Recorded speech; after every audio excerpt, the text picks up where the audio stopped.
जय श्री कृष्णा। आज आप श्रवण करेंगे विजया एकादशी की संपूर्ण व्रत कथा का। भगवान श्री कृष्ण धर्मराज युधिष्ठिर को समय समय पर एकादशी का महत्म्य सुनाते रहते हैं। जया एकादशी व्रत का महत्म्य सुनने के बाद धर्मराज युधिष्ठिर ने भगवान श्री कृष्ण से फाल्गुन मास के कृष्ण पक्ष में पड़ने वाली एकादशी व्रत के बारे में पूछा। एकादशी व्रतों का महत्म्य सुनने में धर्मराज युधिष्ठिर को बहुत हर्ष की अनुभूति हो रही थी। जया एकादशी की कथा का श्रवण करने के बाद उन्होंने भगवान कृष्ण से कहा कि हे पुंडरीकाक्ष, फाल्गुन मास के कृष्ण पक्ष की एकादशी का नाम क्या है और इसके व्रत करने का क्या विधान है। कृपया करके मुझे इसके संबंध में भी विस्तार पूर्वक बतलाइए। तब भगवान कृष्ण कहने लगे, हे धर्मराज, फाल्गुन मास के कृष्ण पक्ष की एकादशी का नाम विजया एकादशी है। इसके व्रत के प्रभाव से मनुष्य को विजय की प्राप्ति होती है और इस विजया एकादशी के महत्म्य के श्रवण और पठन से सभी पापों का अंत हो जाता है। एक बार देवर्षि नारद ने जगत पिता ब्रह्मा जी से कहा, हे ब्रह्मा जी, आप मुझे फाल्गुन मास के कृष्ण पक्ष की विजया एकादशी का व्रत और उसकी विधि बताने की कृपा करें। तब देवर्षि नारद की बात सुनकर श्री ब्रह्मा जी ने कहा, हे पुत्र, विजया एकादशी का उपवास पूर्व के पाप और वर्तमान के पापों को नष्ट करने वाला है। इस एकादशी का विधान आज तक मैंने किसी से नहीं कहा, परंतु मैं तुम्हें बताता हूँ। यह उपवास करने वाले सभी मनुष्यों को विजय प्रदान करती है। अब श्रद्धा पूर्वक कथा का श्रवण भी करो।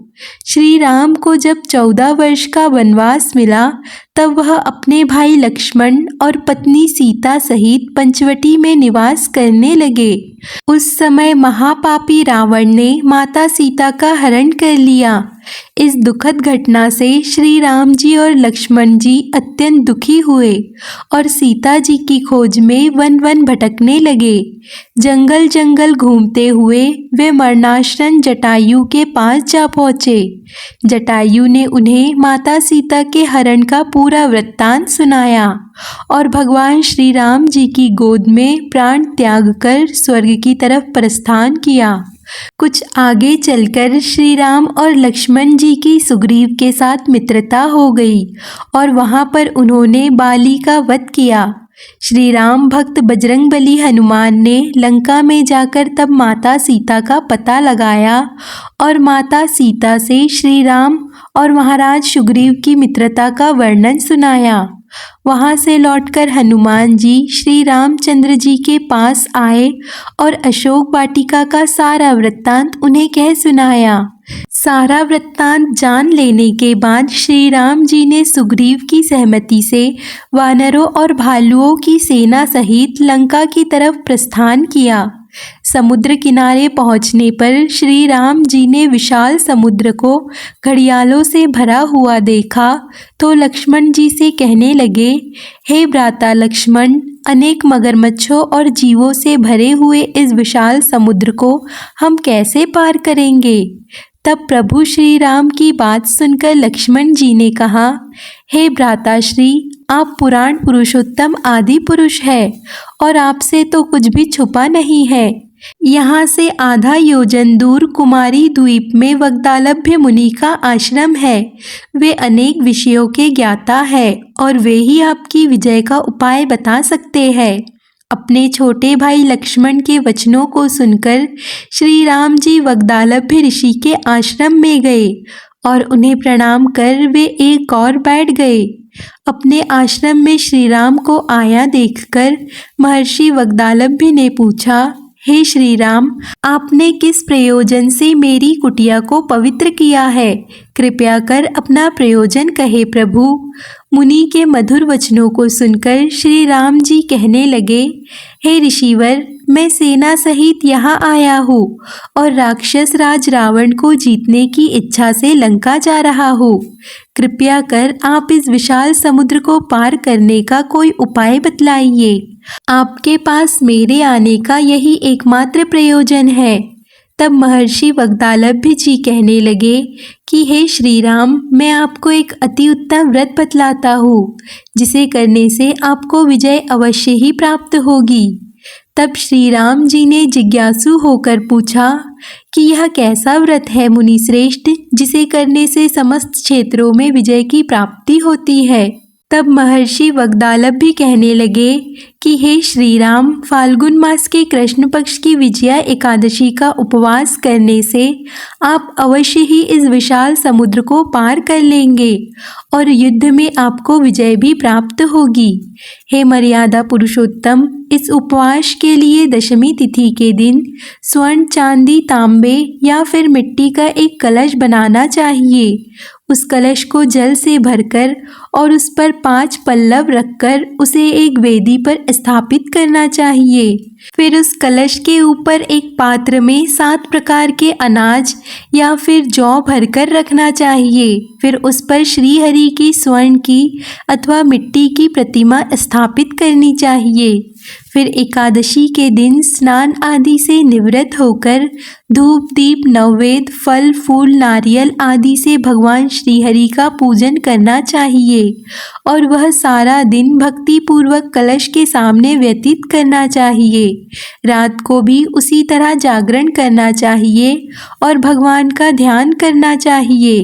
द्वादशी तिथि के दिन किसी नदी या तालाब के किनारे स्नान आदि से निवृत्त होकर उस कलश को ब्राह्मण को दान कर देना चाहिए। हे दशरथ नंदन, यदि आप इस व्रत को अपनी सेना सहित करेंगे तो अवश्य ही विजय की प्राप्ति होगी। मुनि के ऐसे वचन सुनकर तब श्री राम ने विधि पूर्वक विजया एकादशी का व्रत किया और इस व्रत के प्रभाव से उन्होंने राक्षसों के ऊपर विजय प्राप्त की और रावण का वध किया। इस कथा का सार यह है कि भगवान विष्णु का किसी भी रूप में पूजन करने से मानव मात्र की समस्त मनोकामनाएं पूर्ण हो जाती है। भगवान श्री राम स्वयं भगवान विष्णु के ही अवतार थे, फिर भी अपनी लीलाओं के चलते प्राणियों को सुमार्ग दिखाने के लिए उन्होंने भगवान विष्णु के निमित्त इस व्रत को स्वयं किया था। विजय की इच्छा रखने वाला इस उपवास को करके अनंत फल का भागी बन जाता है और मोक्ष को प्राप्त भी कर सकता है। मोक्ष प्राप्ति की इच्छा रखने वाले भक्तों को आज के दिन गजेंद्र मोक्ष की कथा भी अवश्य सुननी चाहिए।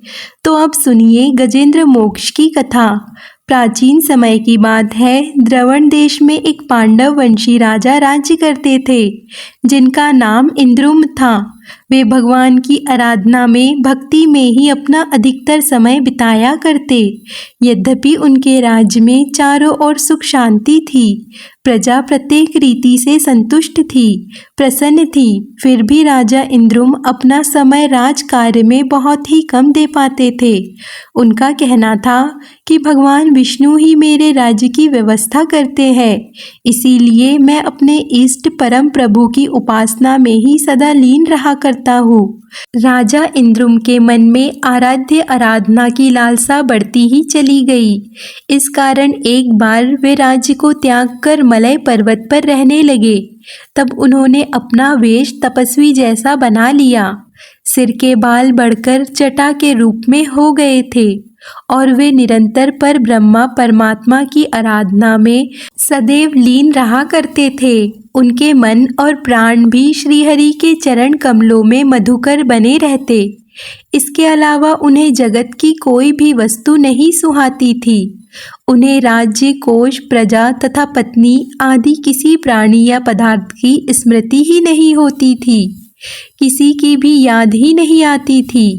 एक बार की बात है, राजा इंद्रुम प्रतिदिन की तरह स्नान आदि से निवृत्त होकर सर्वसमर्थ प्रभु की उपासना में लीन थे। उन्हें बाहरी जगत का कुछ भी ध्यान नहीं था। संयोग से उसी समय महर्षि अगस्त्य अपने समस्त ऋषियों के साथ वहां पहुंच गए, लेकिन ना पाद्य, ना अर्घ, ना स्वागत। मौन व्रत राजा इंद्रुम परम प्रभु के ध्यान में निमग्न थे, जिस कारण महर्षि अगस्त्य क्रोधित हो गए और उन्होंने क्रोधित होकर राजा इंद्रुम को श्राप दे डाला कि इस राजा ने गुरुओं से शिक्षा नहीं ग्रहण की है और अभिमानवश परोपकार से निवृत्त होकर यह मनमानी कर रहा है। ऋषियों का अपमान करने वाला यह राजा हाथी के समान जड़ बुद्धि है, इसीलिए इसे घोर अज्ञान में हाथी की योनि प्राप्त हो।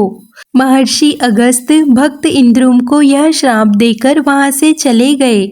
राजा इंद्रुम ने भी इसे श्री भगवान का मंगलमय विधान समझकर प्रभु के चरणों में सिर रख दिया। क्षीराब्दी में 10 सहस्त्र योजन लंबा चौड़ा और ऊंचा त्रिकुट नामक पर्वत था। वह पर्वत अत्यंत सुंदर और श्रेष्ठ था। उस पर्वतराज त्रिकुट की तराई में ऋतुमान नामक भगवान वरुण का क्रीड़ा कानन था। उसके चारों ओर सुंदर दिव्य वृक्ष सुशोभित थे।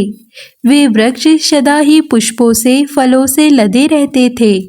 उसी क्रीड़ा कानन ऋतुमान के पास में पर्वत श्रेष्ठ त्रिकुट के गहन वन में हाथियों के साथ अत्यंत शक्तिशाली और अमिट पराक्रमी गजेंद्र रहा करता था। एक बार की बात है, गजेंद्र अपने साथियों सहित प्यास लगने के कारण बहुत व्याकुल हो गया था। वह कमल की गंध से सुगंधित वायु को सूंघकर एक मन को लुभाने वाले विशाल सरोवर के तट पर जा पहुंचा।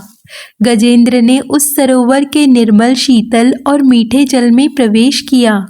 पहले तो उसने जल पीकर अपनी प्यास बुझाई, फिर उसी जल में स्नान करके उसने अपनी थकान दूर की। इसके बाद उसने जल क्रीड़ा आरंभ कर दी। वह अपनी शूंड में जल भरकर उसकी फुहारों से हाथियों को स्नान कराने लगा। तभी अचानक गजेंद्र ने शूंड उठाकर चिल्लाना शुरू कर दिया। पता नहीं किधर से एक मगर ने आकर उस गजेंद्र का पैर पकड़ लिया था। गजेंद्र ने अपना पैर छुड़ाने के लिए अपनी पूरी ताकत लगा दी, लेकिन उसका वश नहीं चला।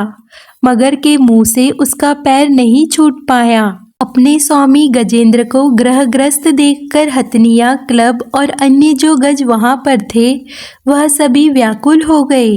वे अपनी सूंड उठाकर चिहाड़ने और गजेंद्र को बचाने के लिए सरोवर के भीतर बाहर दौड़ने लगे। उन्होंने पूरा प्रयास किया, लेकिन सफल नहीं हो पाए। वस्तुतः महर्षि अगस्त के श्राप से राजा इंद्रुम ही गजेंद्र हो गए थे और गंधर्व श्रेष्ठ महर्षि देवल के श्राप से ग्राह हो गए थे। वे भी अत्यंत पराक्रमी थे। दोनों के बीच इस प्रकार संघर्ष चलता रहा। गजेंद्र खुद को बाहर खींचता और वह मगर गजेंद्र को भीतर खींचता। सरोवर का निर्मल जल उनकी खींचातानी से गंदा हो गया। कमल दल भी विच्छत हो गए। जल के अंदर रहने वाले जल जंतु व्याकुल हो उठे। गजेंद्र और ग्राह का यह संघर्ष 1 सहस्त्र वर्ष तक चलता रहा। वे दोनों जीवित ही रहे। यह दृश्य देखकर देवगण चकित हो गए। अतः एक दिन गजेंद्र का शरीर कमजोर पड़ गया और उसके शरीर में शक्ति और मन में उत्साह नहीं रहा, किंतु जलचर होने के कारण ग्राह की शक्ति में कोई कमी ही नहीं आई। उसकी शक्ति बल्कि और बढ़ गई। वह नवीन उत्साह से और अधिक ताकत लगाकर गजेंद्र को पानी के अंदर खींचने लगा। असमर्थ गजेंद्र के प्राण अब संकट में पड़ गए। उसकी शक्ति और पराक्रम का अहंकार चूर चूर हो गया। वह पूरी तरह से निराश हो गया, किंतु पूर्व जन्म की निरंतर भगवत आराधना के फलस्वरूप उसे भगवान की स्मृति हो आई। उसने निश्चय किया कि मैं कराल काल के भय से चराचर प्राणियों के शरण्य सर्वसमर्थ प्रभु की शरण ग्रहण करता हूँ। यह निश्चय के साथ ही गजेंद्र मन को एकाग्र कर पूर्व जन्म में सीखे श्रेष्ठ स्तोत्र द्वारा परम प्रभु की स्तुति करने लगा।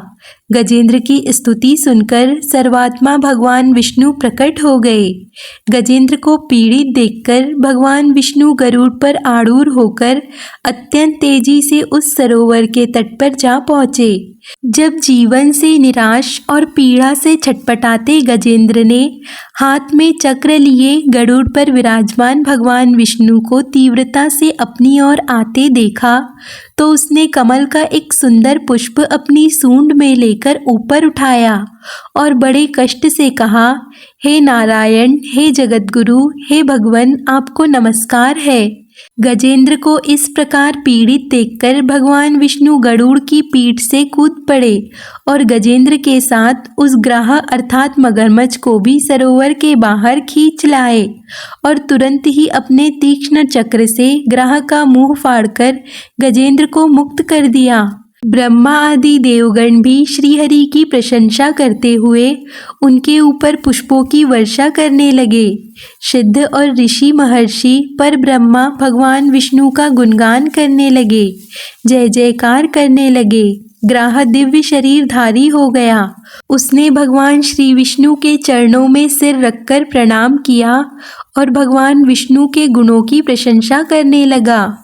भगवान विष्णु के मंगलमय वरद हस्त के स्पर्श से पाप मुक्त होकर अभिशप्त गंधर्व ने प्रभु की परिक्रमा की और उनके त्रिलोक वंदित चरण कमलों में प्रणाम कर वह अपने लोक को चला गया। भगवान विष्णु ने गजेंद्र का उद्धार कर उसे अपना पार्षद बना लिया। गंधर्व, सिद्ध और देवगण उनकी लीला का गान करने लगे। गजेंद्र की स्तुति से प्रसन्न होकर भगवान विष्णु ने सबके समक्ष कहा, प्यारे गजेंद्र, जो लोग ब्रह्मा मुहूर्त में उठकर तुम्हारी की हुई स्तुति से मेरा स्तवन करेंगे उन्हें मैं मृत्यु के समय निर्मल बुद्धि का दान करूंगा। ऐसा कहकर भगवान विष्णु ने पार्षद रूप में गजेंद्र को साथ लिया और गरुड़ पर आरूढ़ होकर वे अपने दिव्य धाम को चले गए। गजेंद्र मोक्ष की कथा यहाँ पर संपन्न होती है। अगर आपको आज की कथा पसंद आए तो वीडियो को लाइक, कमेंट, शेयर ज़रूर कीजिए और ऐसी ही और भी कथाओं के लिए चैनल को सब्सक्राइब कर लीजिए।